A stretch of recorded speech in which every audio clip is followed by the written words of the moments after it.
Had awfully bad luck with the Indianapolis cars. He leads a lot of races, but he just doesn't do much with it.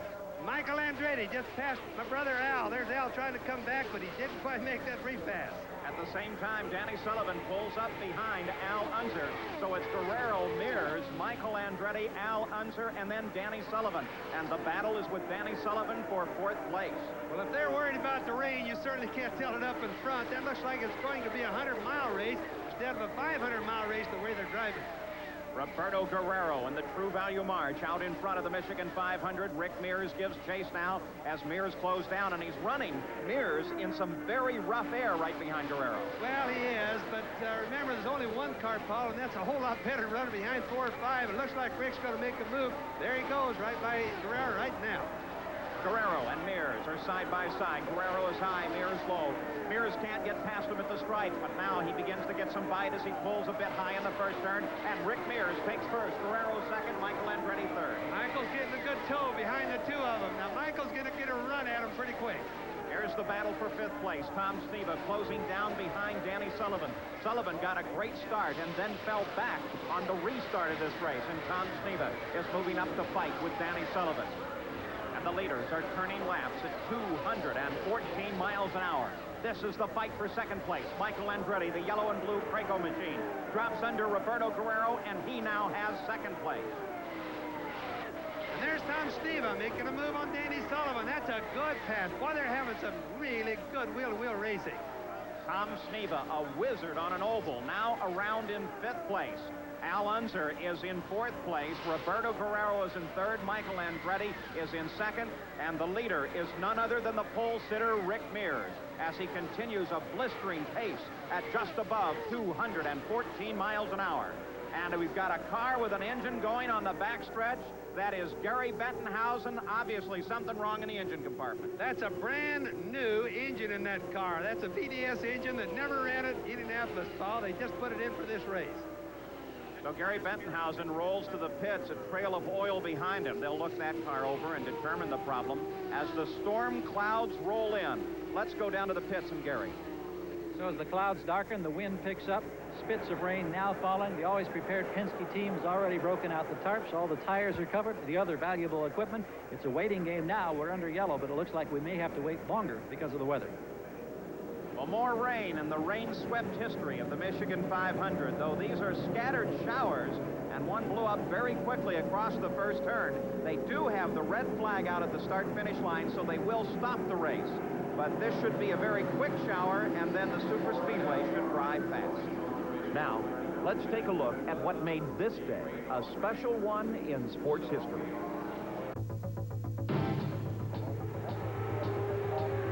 The cars have restarted. The first sunshine has just broken through, and the track is almost completely dry at the Michigan 500. During the red flag, Mario Andretti made some aerodynamic changes.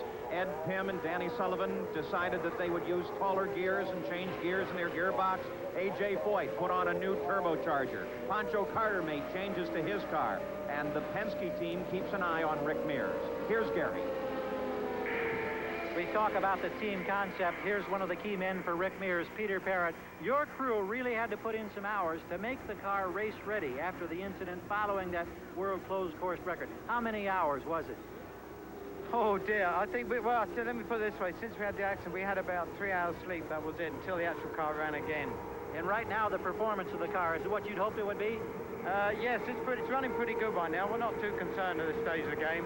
Any particular concerns? Any particular concerns or anxieties? Not right now, no. Everything's going along according to plan. All right, Peter Parrott smiling. Rick Mears still very much in this competition, trying to get Roger Penske's first 500-mile win at his own racetrack. Rick Mears will lead Michael Andretti and Roberto Guerrero down to the green flag when we go back to racing. What effect could the rain have had on this track, Bobby Unger? Well, the one thing it could do is it washed a lot of debris off the track, meaning dust and things like that. But other than that, it's just going to make the track a little faster. Green flag, and we're racing once again as Michael Andretti slides past Rick Mears and picks up the lead. Michael Andretti just charged up from behind Rick and took over the lead. Rick is second. Now Roberto Guerrero is third. The pace car brought him down pretty slow, and Michael laid back and got a run at Rick. So maybe the Rick's going to take another pass right back on Michael, Paul. Tom Sneva, Bobby Rahal, Danny Sullivan. The battle is for 5th, and now Bobby Rahal has 5th place. Well, I don't think I've ever seen such a hard amount of racing this early in a 500-miler. You got to remember, this is going to be a 250-lap race. Tom Sneva closes up, tries Bobby Rahal again, and then drops back. Now Danny Sullivan pulls to the inside. Danny Sullivan comes alongside Tom Sneva, and Sullivan now has 6th place in that Miller American. So terrific fighting in the full top of the field as the Michigan 500, after a red flag, is back underway. That Sullivan's sure moving fast for a guy that supposedly can't run the oval tracks too well. Normally he's known for his road course racing, Bob. Back looking at the leaders, Michael Andretti and then Rick Mears. There's Roberto Guerrero, and Al Unser Sr. closes in behind Guerrero. The leader, Michael Andretti, just turned a lap at 214.5 miles an hour. Roberto Guerrero in pursuit as he lies in 3rd place. Well, 214 miles an hour is really quick when you figure these cars are still running with a fairly heavy load of fuel. Bobby Unser, Danny Sullivan is slowing down. Sullivan slowing on the backstretch. There goes Emerson Fittipaldi past Tom Sneva, Ed Pym, but Danny Sullivan in that number 4 machine definitely has a problem. Michael Andretti in the lead, Rick Mears 2nd, Roberto Guerrero 3rd. They're all running right together on the race course. And here is Danny Sullivan pulling into the pits. Let's go down to the pits and Gary Gerald, who can cover this action. Danny Sullivan comes rolling in for an unscheduled pit stop. He comes to a stop, hits the mark. They're topping him off with fuel. They made a gear change during the rain delay. We don't know if it relates to that change or not. Chuck Sprague, the crew chief, along with teammates, now taking a look at the rear end of the car. They're checking desperately to find out, and now Sullivan shuts the motor off. Danny Sullivan, who was running in 6th place, was very satisfied in the early laps of the race, but now has encountered an unexpected problem. He sits here in the pits with the motor off. Danny Sullivan, apparently with a very serious problem, as Michael Andretti continues his lead. Sullivan's teammate, Rick Mears, lies in 2nd, Roberto Guerrero in 3rd, and then Bobby Rahal has moved around Al Unser Sr. Al Unser Sr. dropping back into 5th. And Emerson Fittipaldi is battling with Tom Sneva for 6th place. Now Roberto Guerrero challenges Rick Mears and gets around Rick Mears for 2nd place. So Guerrero is on the charge again. Oh, he's really on the charge, Paul. He's moving. That last lap was 216 miles an hour. Roberto Guerrero, the number 2 machine, charging now for the lead. Michael Andretti occupies that position at the moment, but there is Guerrero as he drives a blistering lap and closes up behind the PPG points leader, Michael Andretti. Guerrero now comes right up behind in the rough air behind Michael Andretti. Comes low. This is where he got Rick Mears, and this is where he will get Michael Andretti as Roberto Guerrero is back in the lead. And our boy from Colombia, South America, is really on the move. He's really quick today, Paul. Roberto Guerrero out in front once again. Michael Andretti and Rick Mears now begin a fight for 2nd place as Guerrero begins to separate himself from that battle for 2nd. In the Penske pits, they still work on Danny Sullivan's car. A little turbocharger fire. That's not a real problem at all, but with the bonnet off, obviously there is a real problem.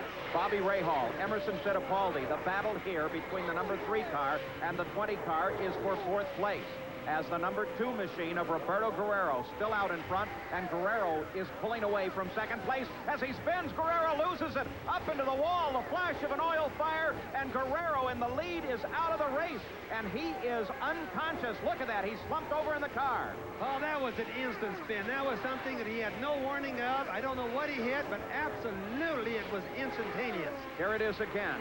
Could there be something on the track, Bobby? Paul, there is. I just saw it. There's a streak of oil. Watch him here. Watch. Right here he hits the oil and just lets go. He had no warning. The track is new pavement. You can't even see the stripe of oil. A little shower of blue smoke indicated that a car in front of him, identified as the number 61 car of Ari Leyendyke, apparently had something let go. He hit that wall really hard, Paul. He hit it at an angle where it must have knocked his head right against the fiberglass on the cowling there. Well, Steve Edwards, the kart safety director, Dr. Steve Albee, they're working with him now as Rick Mears, who is now the leader, comes into the pits. Peter Parrott checks the front of the car. There is the car of Bobby Rahal in as well. Remember, Paul, first in, first out. So every time there's a yellow, all the fast cars come in immediately as soon as they can. Al Unser Sr., that Chevrolet-powered machine, as Bobby Rahal lights it up, coming out of the pits and roars back onto the course under the yellow flag, the yellow out for Roberto Guerrero. Remember, this is so important because it's easier to pass in the pits than it is on the track. So however you come out after your pit stop is how you're going to start the next segment. And this is the time in an IndyCar race when the pit crews make the difference. And they've made the difference here today. Roberto Guerrero climbs out of his car. He is apparently okay, but he does appear to be dazed.